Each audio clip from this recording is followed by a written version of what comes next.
सरल स्वभाव, हंसमुख चेहरे से लोगों का मन मोह लेने वाले गुना की बमौरी विधानसभा से माननीय विधायक ऋषि अग्रवाल जी लगातार जनसेवा में अग्रसर हैं। श्री अग्रवाल जी की बचपन से अब तक की यात्रा हम जानने का प्रयास करेंगे। शुरुआत करते हैं आपके बचपन से। आपका बचपन कैसा रहा? बचपन बहुत अच्छा रहा। गुना में ही मेरा बचपन भी था जी। पूरी स्कूलिंग मेरी, पहले मैं 5th क्लास तक तो वंदना अपना जो स्कूल है गुना उससे पढ़ा, फिर 6 से लेके 12 तक जी क्राइस्ट स्कूल से पढ़ा, तो पूरी स्कूलिंग गुना में हुई। जी। तो गुना में बचपन तो बहुत अच्छा, इतना सब खूब दोस्त है। स्कूल के दौरान आप शरारती थे या फिर सीरियस रहते थे? नहीं, हम लोग का बैच जो स्कूल के समय था काफी शरारती था, और हम लोग वैसे बैक बेंचर्स ही थे। तो हम लोग का पूरा जो ग्रुप था, क्योंकि क्लास में भी ग्रुप्स होते हैं, तो हम लोग का पूरा ग्रुप बैक बेंचर्स था और पूरा ग्रुप बहुत शरारती था। कॉलेज कैसा रहा आपका? कॉलेज इंजीनियरिंग के बाद मैंने थर्मल इंजीनियरिंग में एमटेक किया।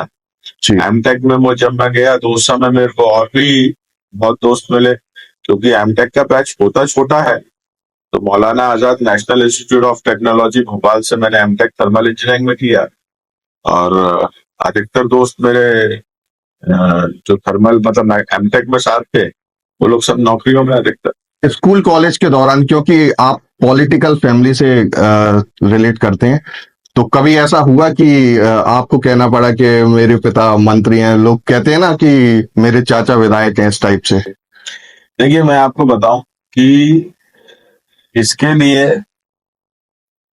मेरे पिता ने जो मेरे को शिक्षा दी है, उन्होंने जो मेरे को सीख दी है, जब हम लोग स्कूल में पढ़ा करते थे, तो मैंने यहाँ से स्कूलिंग पास करी थी 98 में, और मेरे पिता जो राजनीति में रहे हैं बहुत सक्रिय तरीके से, तो वो सन 90 से ही रहे हैं जी। तो लेकिन मैंने कभी ऐसा नहीं उपयोग किया, क्योंकि वो गुना में जब हम लोग स्कूलिंग चल रही थी हमारी, तो गुना में वो बहुत लीडिंग कॉन्ट्रैक्टर भी थे, साथ साथ वो राजनीति में भी थे।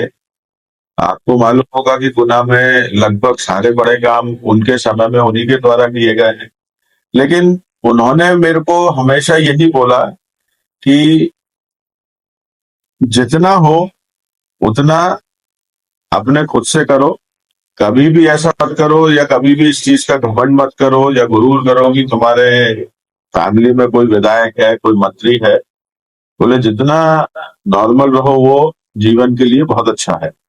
तो मैंने कभी भी ऐसा कहीं उपयोग नहीं किया, या कभी ऐसा कोई मौका आया हो कि इस चीज का कोई, चाहे मैं कॉलेज में रहा हूँ, चाहे मैं गुना में स्कूलिंग टाइम में रहा हूँ, क्योंकि जब मैं इंजीनियरिंग कॉलेज में था 2003 में पापा पहली बार विधायक बने थे, जब मैं एमटेक कर रहा था मेरा। जी। उस टाइम मेरा एमटेक हो रहा था, तो जब वो विधायक थे तो हम लोग यूनिवर्सिटी भोपाल में थे, तो कभी ऐसा कोई मौका नहीं आया कि उनके नाम का कोई मैंने दुरुपयोग किया हो।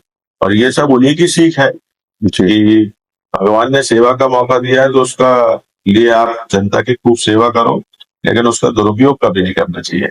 जी। आपकी पॉलिटिक्स में एंट्री कौन से सन में हुई और इसके पीछे की कहानी? एग्जैक्टली मैं आपको बताऊं कि इसके लिए भी मैं यही कहूंगा कि पॉलिटिक्स में एंट्री को बोल लो, या ये बोल लीजिए कि जो अतीत होता है वो भविष्य भी तय करता है, या वही उसके लिए आपको रास्ता दिखाता है।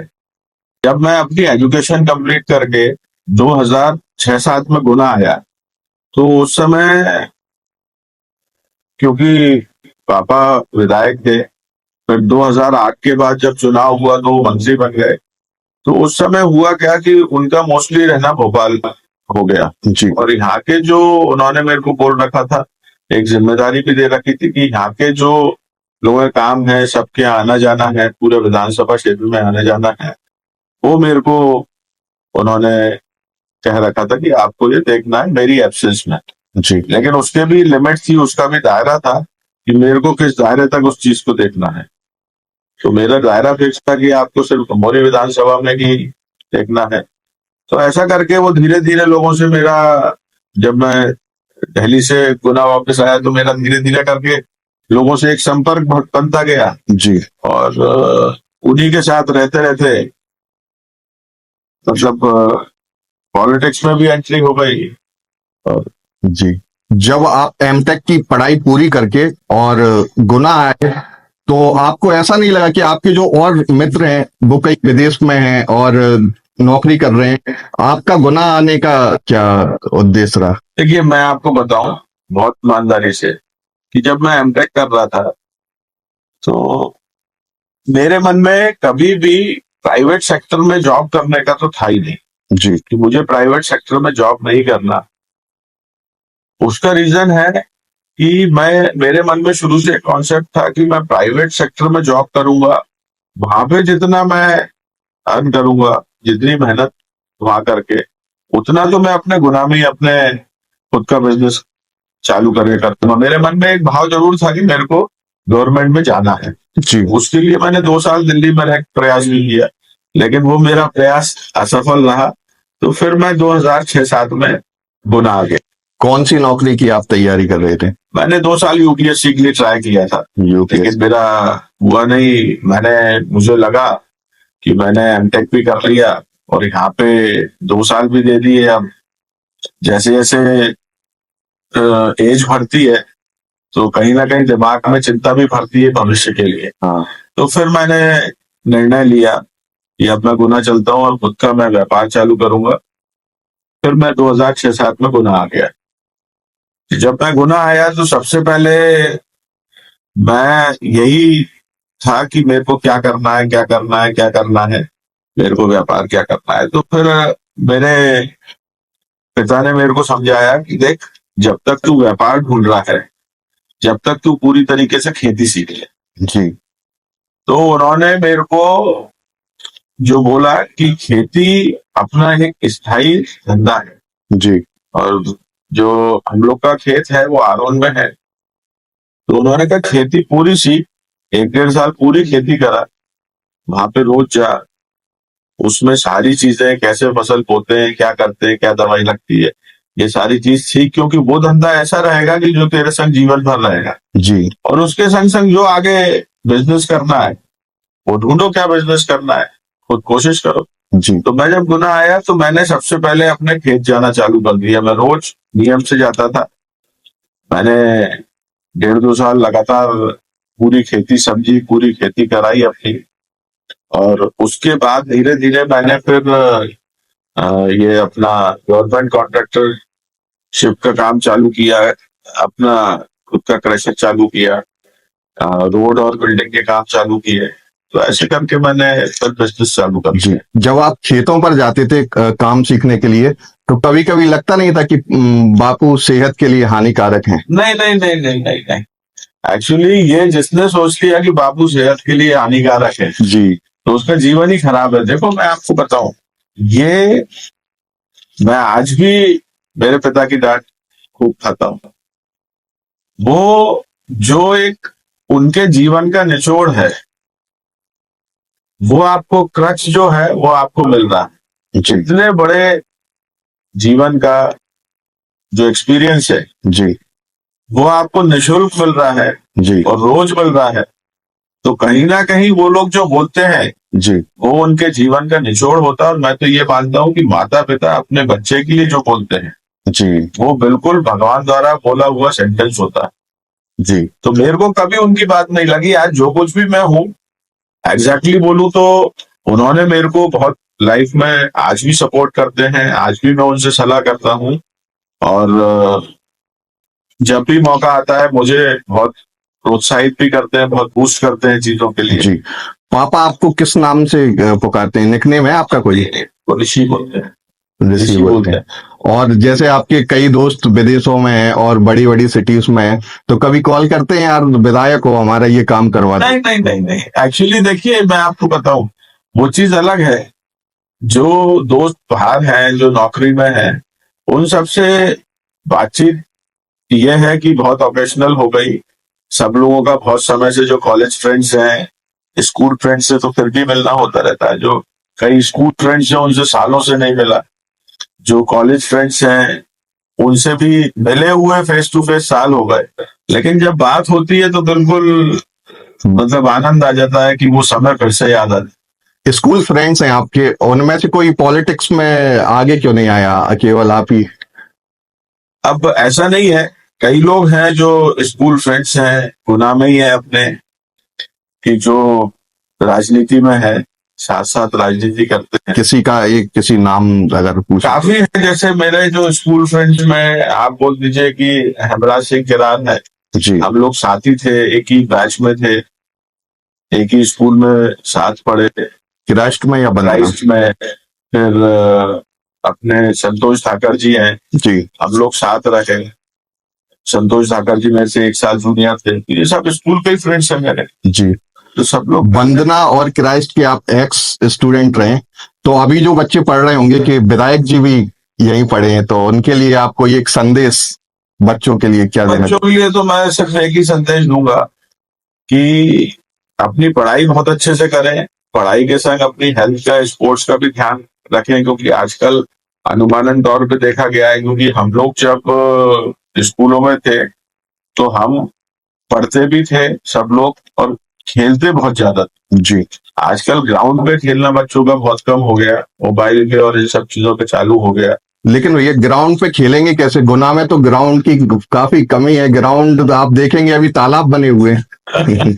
देखिए, जिसको खेलना होता है ना, जैसे हम लोग जब, मुझे याद है कि हम लोग जब क्राइस्ट में थे तो हम स्कूल से, हमारी छुट्टी 1:30-2 बजे हो जाती थी, 1:30-2 बजे घर जाते थे, खाना वाना खाते थे, फिर हम कोचिंग चले जाते थे, जो हमें राजू भैया के यहाँ, राजू सलूजा जी से हम लोग जी केमिस्ट्री पढ़ते थे, मेहरा सर से हम लोग मैथ्स पढ़ते थे, तो ऐसे करके डिग्री सर है उनसे हम फिजिक्स पढ़ते थे, जो विनय शास्त्री जी हैं जी उनसे फिजिक्स पढ़ते थे। तो ऐसे करके हम कोचिंग चले जाते थे, जो भी टाइम होता था, और उसके बाद कोचिंग के बाद हम 5 बजे से शाम को 8 बजे तक स्कूल में रहते थे। खूब क्रिकेट, खूब फुटबॉल, खूब वॉलीबॉल, बास्केटबॉल सब खेलते थे। स्कूल कॉलेज में कभी ऐसा समय आया हो कि लड़ाई हो गई है, और बाकी लोग तो क्योंकि ऐसे हैं कि मेरे चाचा विधायक हैं, लेकिन आपका नेचर थोड़ा अपोजिट लगा, तो आपको डर नहीं लगता था कि कहीं पापा को ना पता चल जाए तो समस्या उत्पन्न हो सकती है? आपको बताऊं, हम लोग जो, मैं और मेरा जो पूरा ग्रुप है, हम लोग के जो दोस्त हैं सब लोग,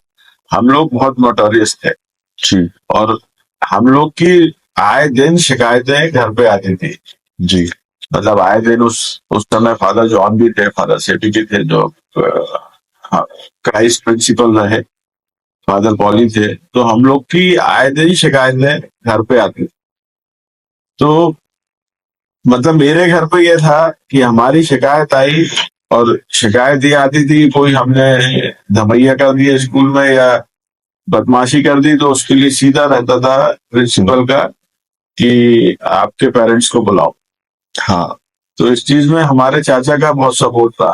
चाचा जाते थे, चाचा सुन के सब चीजें सेटल कर आते थे। पापा को पता नहीं पापा को मोस्टली मालूम ही नहीं रहता था ये जो हमारी सब स्कूल में शिकायतें होती थी, तो पापा तक ज्यादा पहुंचती नहीं थी।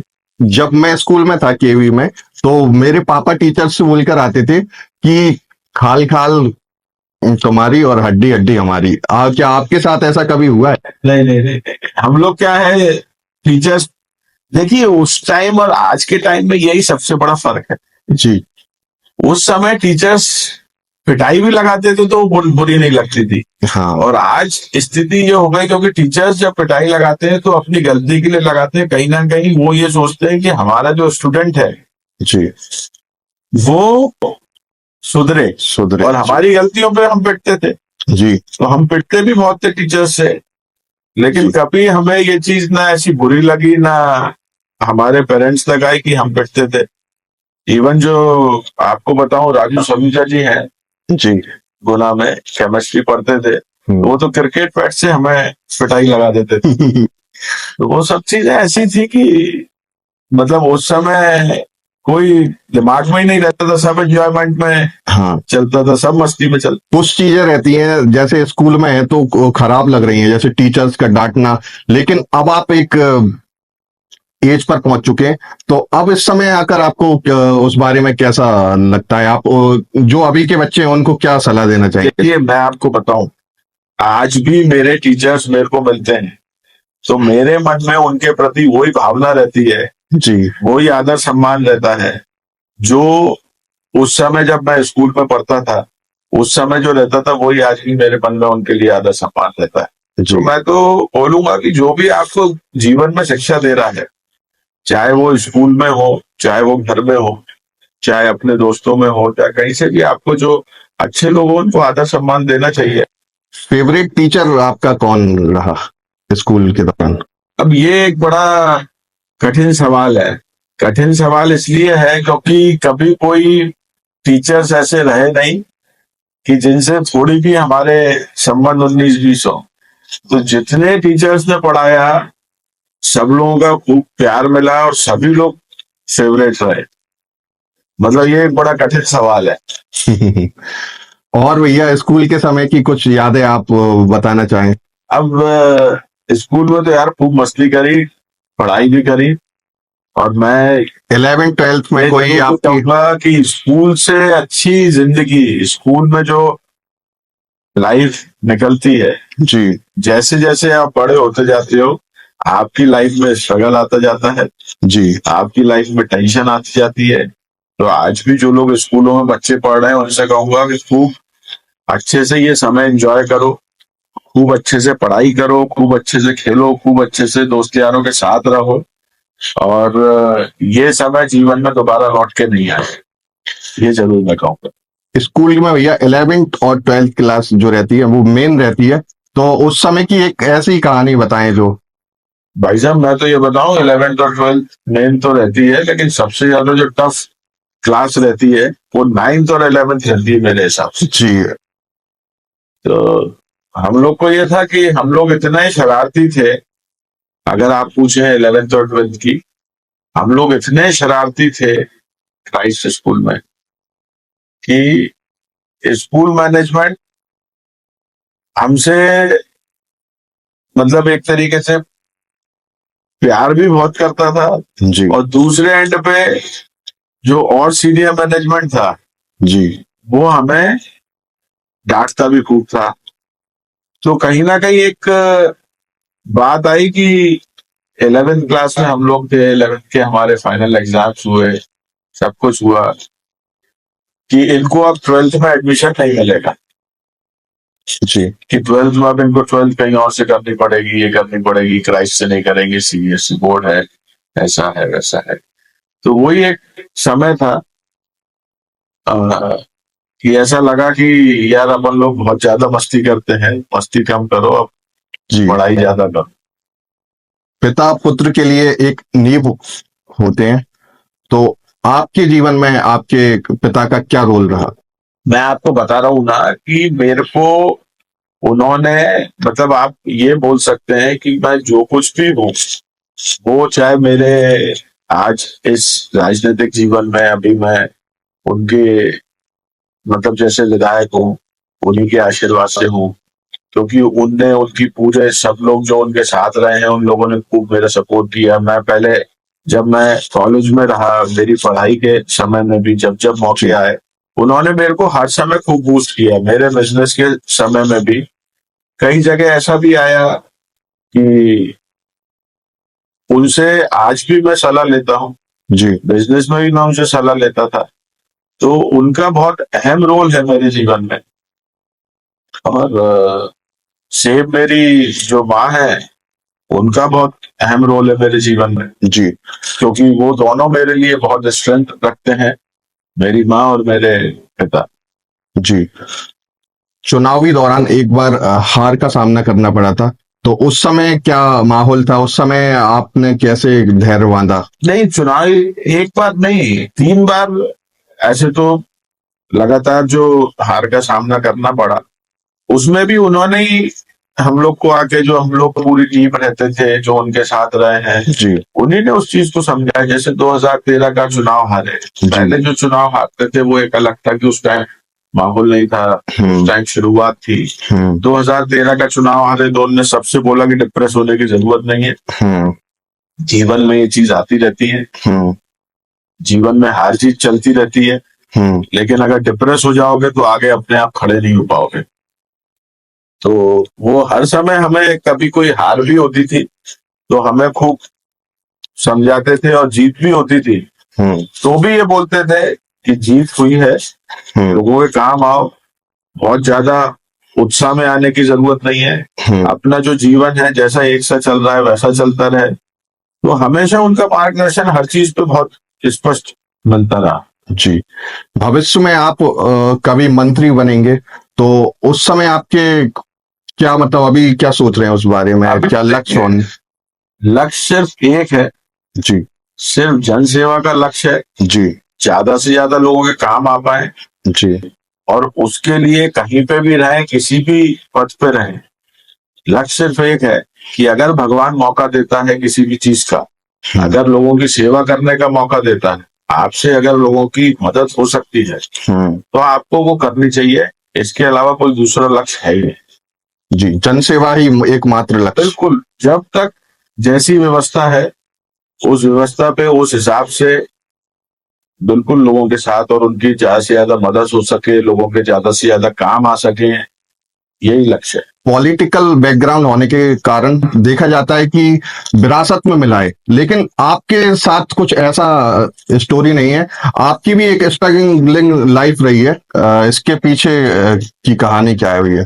नहीं, मैं आपको इसमें बताऊं कि डेफिनेटली ये बात सही है कि मेरे को मेरे पिता का, उनके साथ जो लोग रहे हैं, उन सभी लोगों का बहुत स्नेह और प्रेम हमेशा मिलता रहा है।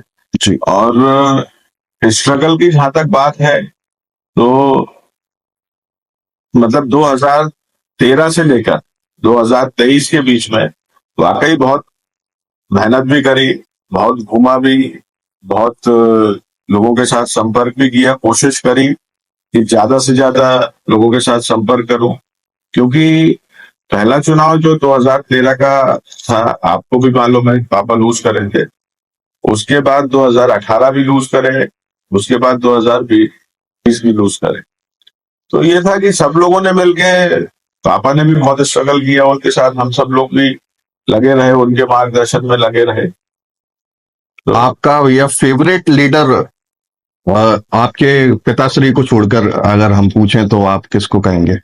देखिए, अगर बात करें, क्योंकि मैंने इंजीनियरिंग भी भोपाल से किया, उस समय बचपन से ही हम लोग देखते आए, क्योंकि माननीय दिग्विजय सिंह जी राय साहब जो हमारे जिले को ही सही है, तो वो उस समय जब मेरा इंजीनियरिंग भी चल रहा था तो 1993 से लेकर 2003 तक वो मुख्यमंत्री मध्य प्रदेश रहे थे। जी हम लोग इंजीनियरिंग भोपाल से कर रहे थे, तो डेफिनेटली जो कॉलेज के लड़के होते हैं वो कहीं ना कहीं, और हमारे एमएससीटी के अधिकतर लोग, क्योंकि एमएससीटी बहुत बड़ा कॉलेज है वहाँ, तो कहीं ना कहीं वो पॉलिटिकली भी बहुत कनेक्टेड रहते हैं। और राय साहब के बारे में जो बोलेंगे कि उनका जो मेहनत करने का तरीका है, जो लोगों के लिए मेहनत करने का तरीका है, वो मुझे शुरू से बहुत प्रभावित करता है। चाहे लोगों के इलाज के लिए बात करें, चाहे बच्चों के एडमिशन्स के लिए, मतलब कहीं से भी अगर कोई राय साहब के पास पहुंचता है, जी जो माननीय दिग्विजय सिंह जी हैं, तो उनकी मैंने देखा, और जब से मैं एक्टिवली कांग्रेस में आया और उनसे मेरा ज्यादा संपर्क बढ़ा, बचपन से उन्हें जानता हूं, लेकिन जब से उनका उनसे ज्यादा संपर्क में आया तो मैंने देखा कि उनके अंदर एक भाव है कि कैसे ज्यादा से ज्यादा लोगों की मदद हो सके, कैसे वो ज्यादा से ज्यादा लोगों के काम आ सके। जी तो मुझे लगता है कि राजनीति में नेता को उन जैसा होना चाहिए कि अगर कोई व्यक्ति हमारे पास किसी काम से आ रहा है तो हमारा धर्म भी है और हमारा दायित्व भी है कि उसकी हम मदद कैसे कर पाए।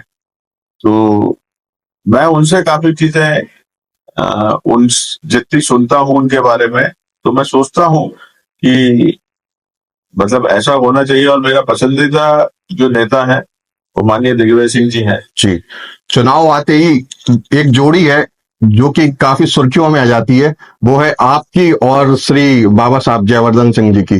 तो आपके और उनके संबंधों के बारे में कुछ बताइए जन। नहीं, उनका मेरे पे, मतलब माननीय बाबा साहब का, जयवर्धन सिंह जी का मेरे पे विशेष स्नेह है।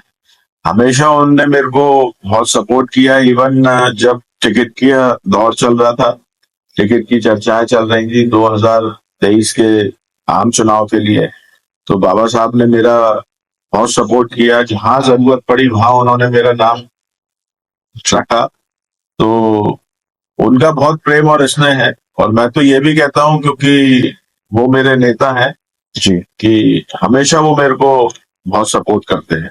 जी। बमोरी विधानसभा को देखा जाए तो वहां पर लगभग गरीबी की संख्या ज्यादा है, अशिक्षा ज्यादा है, तो उसके लिए आपकी क्या रणनीति?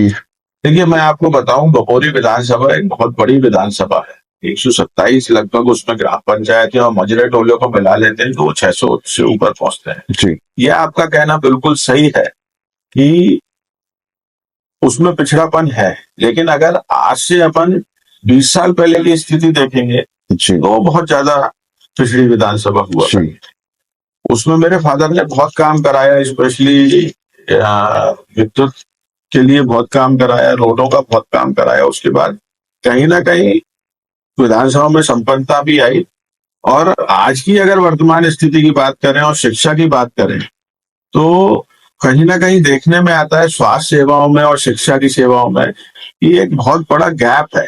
लोगों को वो सुविधाएं प्रॉपर जो मिलनी चाहिए वो मिल नहीं पा रहे हैं। जी आज स्कूलों की हालत बहुत जर्जर है। जी स्वास्थ्य की अगर बात करें तो स्थितियां ऐसी हैं कि डॉक्टर्स है नहीं, बिल्डिंग बनी बनाई कंप्लीट पड़ी है। जो पुरानी बिल्डिंग थी जिनमें हॉस्पिटल्स लग रहे थे उनमें डॉक्टर्स की, नर्सिंग स्टाफ की पोस्टिंग नहीं है। तो दिक्कत है। प्रयास रहता है कि जिस स्तर पे भी मैं कोशिश कर सकूं, बात कर सकूं, उस स्तर पे बात करके कि स्वास्थ्य सेवाएं ठीक हो जी और अपनी शिक्षा की जो स्थिति है वो ठीक हो। मेरी पूरी कोशिश रहती है और मैं उसमें ईमानदारी से, निष्ठा के साथ जहां जैसी मेरी को समझ में आता है मैं लगा रहता हूँ। जी। जब सरकार ना हो और विधायक हैं आप, बमोरी विधायक विधानसभा के, तो बमोरी विधानसभा में आपको विधायक होते हुए क्या समस्याओं का सामना करना पड़ रहा है? देखिए, मैं आपको बताऊं, जो बात आप कह रहे हैं कि सरकार ना हो जी तो काम करने में क्या सामना करना पड़ता है, ये बात तो ऐसी है कि जो रेगुलर काम चल रहे हैं, जैसे स्वास्थ्य सेवाएं हैं, जी शिक्षा है, जी जल है, सड़क है, तो ये सब मूलभूत सुविधाएं, ये तो जो गवर्नमेंट चलती है उसके ऊपर बहुत डिपेंड करता है कि वो क्या कर रही है। कई बार ऐसा लगता है कि हम कोई नई जो योजना की बात करते हैं, या आज आप पंचायतों की स्थिति देखें, पंचायतों में फंड्स की बहुत कमी है। पूरे गांव में ऐसी स्थिति है कि रोडें खुद चुकी है, कीचड़ ही कीचड़ है। अकेले विधायक निधि से सब कुछ नहीं होना। कोशिश करते हैं कि कहीं ना कहीं से फंड्स की भी उपलब्धता हो। जहां पे जैसी व्यवस्था होती है वहां पे कोशिश करते हैं कि चीजें हो। थोड़ी सी दिक्कत आती है, लेकिन एक ईमानदारी से और एक ये है कि जिम्मेदारी से लगे रहते हैं तो कहीं ना कहीं ईश्वर भी साथ देता है। जी।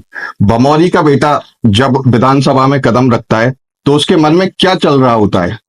देखिए, अगर अपन सदन की बात करें तो सदन में जितने भी विधायक हैं वो जब भी सदन में बैठते हैं तो उनके मन में कहीं ना कहीं ये रहता है कि हम अपने क्षेत्र की, जैसे मेरा पूरा क्षेत्र ग्रामीण क्षेत्र है, जी तो मेरे मन में रहता है, प्रश्न हर बार लगाते हैं कि कोई ना कोई प्रश्न चर्चा में आ जाए, सदन में चर्चा में आ जाए, जो भी बात रखते हैं चर्चा में आ जाए, जिससे हम अपने क्षेत्र की बात विधानसभा में रख सके।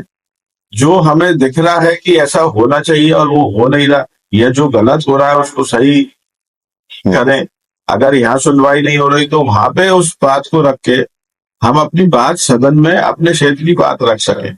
हर विधायक की तरह मेरा भी रहता है कि जैसे विद्युत है, मैं तो आपको स्पष्ट बोलूं कि ग्रामीण क्षेत्र है, सबसे बड़ी वहां प्रॉब्लम होती है। जैसे विद्युत से जुड़ी समस्याएं हैं, स्वास्थ्य से जुड़ी समस्याएं, शिक्षा से जुड़ी समस्याएं हैं, और शुद्ध पेयजल से जुड़ी समस्याएं, खाद से जुड़ी समस्याएं हैं, क्योंकि पूरा क्षेत्र जो है वो कृषि आधारित क्षेत्र है।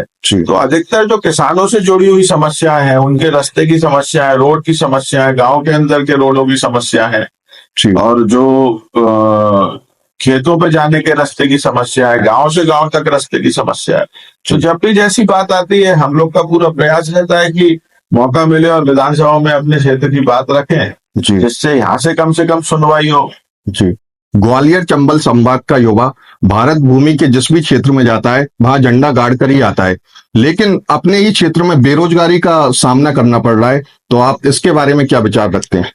देखिए, बेरोजगारी का जो आप बात कह रहे हो, ये बहुत ही जरूरी, बहुत ही मुद्दे की बात है, क्योंकि हमारे यहाँ अकेला बेरोजगारी मुद्दा नहीं है, हमारे यहाँ शिक्षित बेरोजगारी सबसे बड़ा मुद्दा है। जी आज बहुत सारे युवा ग्रेजुएट होके भी बेरोजगार घूम रहे हैं, जी पोस्ट ग्रेजुएट होके भी बेरोजगार घूम रहे हैं। क्यों? क्योंकि सरकार का उस तरफ अगर अपन देखें कि सरकार ने उस तरफ किया ही क्या है, सोचा ही क्या है। अगर आज आप पूरे बमोरी विधानसभा की बात कर लो, तो कोई एक बड़ा उद्योग नहीं है। जब तक कोई बड़ा उद्योग नहीं आएगा, जब तक रोजगार की स्थिति सही नहीं होगी, जी तो लगता है कि कहीं ना कहीं उसका इम्पैक्ट भी पड़ता है। कि जैसे मैंने आपसे बोला कि शिक्षा की व्यवस्था ठीक नहीं है, जब तक शिक्षा की व्यवस्था ठीक नहीं होगी, तो कहीं ना कहीं जो युवा है उसको शिक्षित होने के बाद भी स्ट्रगल करना पड़ता है। जी तो रोजगार के मायने में तो बहुत खराब स्थिति है। हमारे यहाँ से बहुत लोग मोबिलाइज होते हैं, गुजरात जाते हैं, जी जयपुर तरफ जाते हैं रोजगार के लिए। जी। जब आपके जैसे युवा राजनीति में कदम रखते हैं तो एक क्रांति उत्पन्न होती है, तो आप युवाओं को क्या संदेश देना चाहेंगे? मैं तो युवाओं को सबसे पहले यही संदेश देना चाहूंगा कि कोई भी चीज, क्योंकि मैं देखता हूं उस चीज को, अगर अपने सामने कोई भी चीज गलत हो रही है तो सबसे पहले उसका विरोध करना बहुत जरूरी है। जो लोग स्कूल में पढ़ रहे हैं, जो लोग कॉलेजेस में पढ़ रहे हैं, वो युवा अपना मन लगा के पढ़े। और खासकर बहुत जगह ऐसा देखने में आता है कि कई बार नासमझी में या कई बार जानकारी के अभाव में हम चीजें समझ नहीं पाते। जी लेकिन अगर कभी कुछ गलत होते हुए सिस्टम में दिख रहा है, हमारे गांव में आपको दिख रहा है कि हम जिस गांव में रह रहे हैं वहां पे कोई चीज गलत हो रही है, तो हमेशा उसके खिलाफ आवाज जरूर उठानी चाहिए। जब तक हम सरकारों के खिलाफ आवाज नहीं उठाएंगे, जी जब तक सरकार सुनने वाली भी नहीं। जी हाल ही में आपने देखा गुना में ये कोर्ट परिसर को लेके वकीलों ने इतना बड़ा आंदोलन करा। जी तो कहीं ना कहीं जब वकील सड़क पे आए, उन्होंने आंदोलन किया।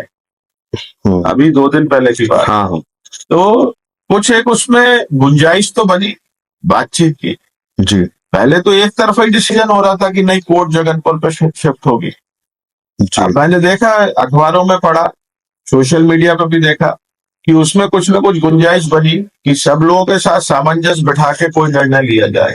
जी तो मेरा तो यही है, क्योंकि युवा है, हमारे साथी हैं, सभी पढ़े लिखे हैं, सभी ऊर्जावान हैं, सभी अपने जीवन में स्ट्रगल कर रहे हैं, संघर्ष कर रहे हैं। तो कभी कोई चीज गलत दिखे तो उसके खिलाफ आवाज उठाना बहुत जरूरी है।